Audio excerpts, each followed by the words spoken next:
Imagine an era when Thanksgiving wasn't complete without a shovelful of oysters or a heaping plate of squirrel.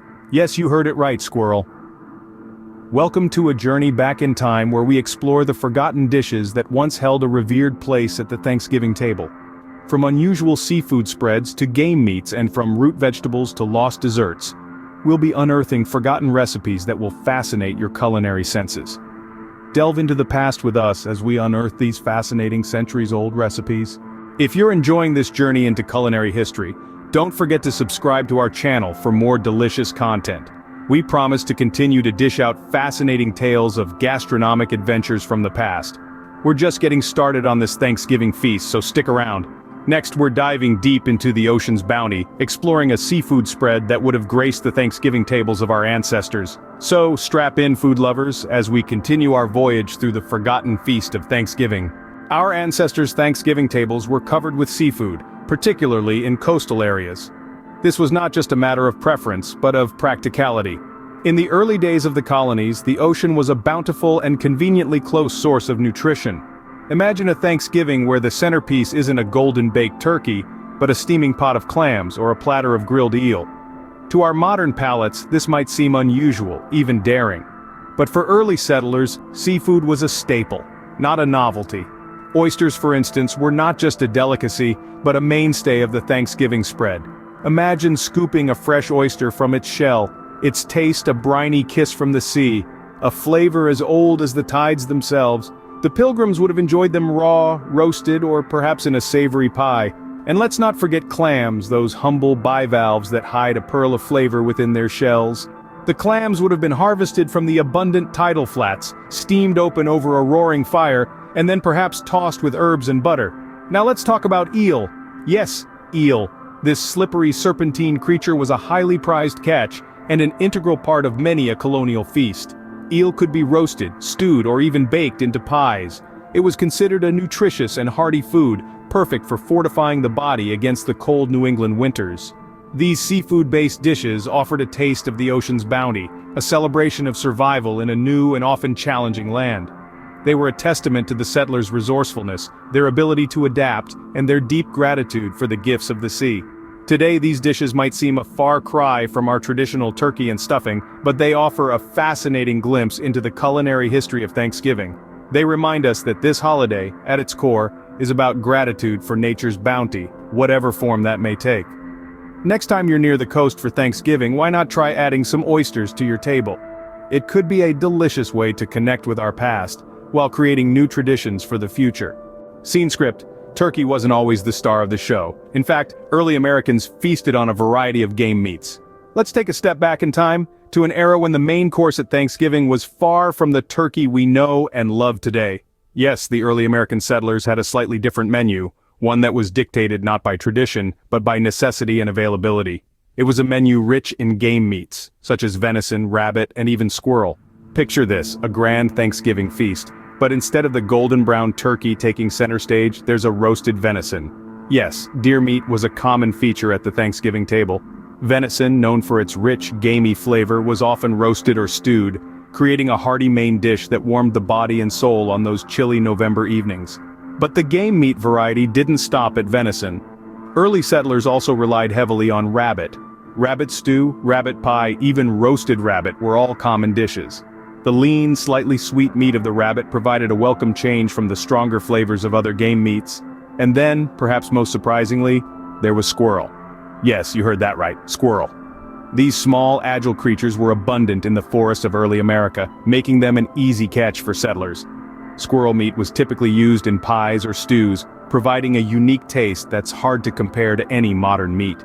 These game meats, while they might seem unusual to us now, were a vital part of early American life. They represent the resourcefulness and adaptability of the settlers, who used what they had available to create memorable and fulfilling meals. And so, as we sit down to our turkey dinners this Thanksgiving, let's take a moment to remember these forgotten dishes. The venison roasts, the rabbit stews, and yes, even the squirrel pies that once graced the Thanksgiving tables of our ancestors. It's hard to imagine a Thanksgiving squirrel pie today, isn't it? Scene script. Not all forgotten dishes are as shocking. Some are simply humble and hearty. Let's talk about root vegetables. Yes, those earthy underground dwellers like turnips and parsnips. They may not be the belle of the Thanksgiving ball today, but once upon a time they were a must-have on the festive table. Imagine a time when the supermarket's cornucopia of produce didn't exist. Instead, you had to rely on what you could grow and when it could grow. And that's where root veggies come in. They're hardy, versatile, and can be stored for long periods. Perfect for a late November feast, wouldn't you say? Now, let's take a trip down culinary memory lane. Picture a bowl of buttery mashed turnips, their creamy texture and slightly sweet taste adding a comforting note to the meal.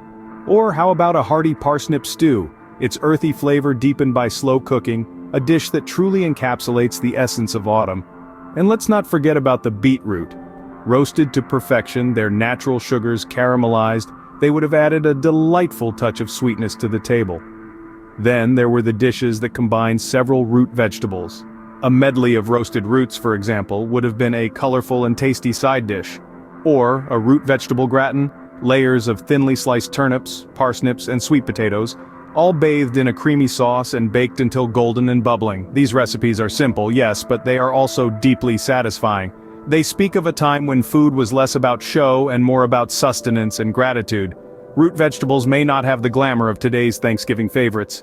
They aren't as flashy as a cranberry sauce or as iconic as a pumpkin pie, but they have a rustic charm that's hard to resist. And their flavors, while subtle, have a depth and complexity that can surprise you.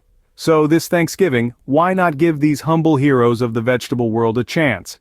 Dig up some old recipes or create some new ones. These root vegetables might not be glamorous, but they're definitely worth a second look. Pumpkin pie might reign supreme today, but our ancestors had a much wider variety of Thanksgiving desserts. Picture this, it's the late 17th century, and the table is laden with sweet treats that you've probably never seen on your Thanksgiving table. Let's embark on a journey to discover the lost desserts of yesteryears.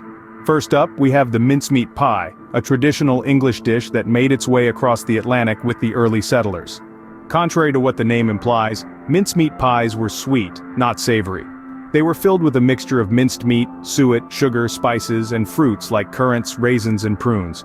These pies were made in large quantities and could be stored over the winter, a testament to the resourcefulness of our forebears.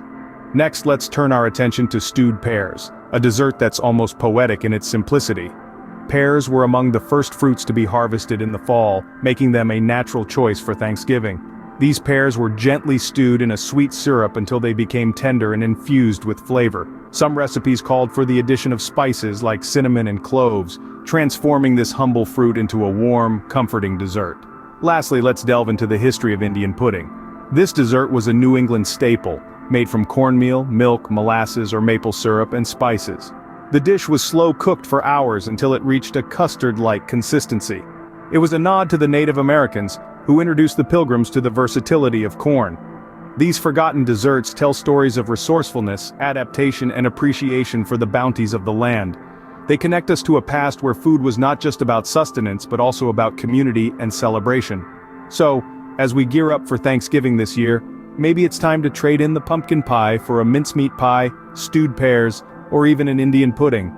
Who knows? You might just start a new tradition, grounded in the rich culinary history of this beloved holiday. Thanksgiving is not just a time for food, but a time for remembering our history. It's a moment to appreciate the rich tapestry of culinary traditions that have shaped our holiday tables over the centuries.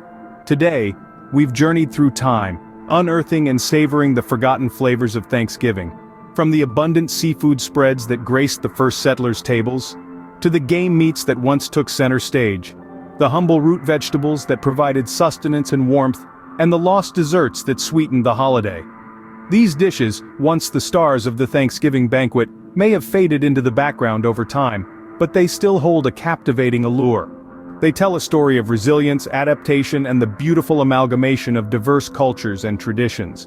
They remind us that Thanksgiving is not about the turkey or the pumpkin pie alone, but about the shared histories and the shared moments around the table. So why not take this delicious trip down memory lane? Dig up those old forgotten recipes and breathe new life into them. Perhaps this year, instead of the usual suspects, a venison stew or a succotash might find its way to your table, or maybe a persimmon pudding will take the place of the traditional pumpkin pie. Don't forget to like, subscribe, and share your thoughts in the comments. What forgotten dish would you like to bring back to your Thanksgiving table?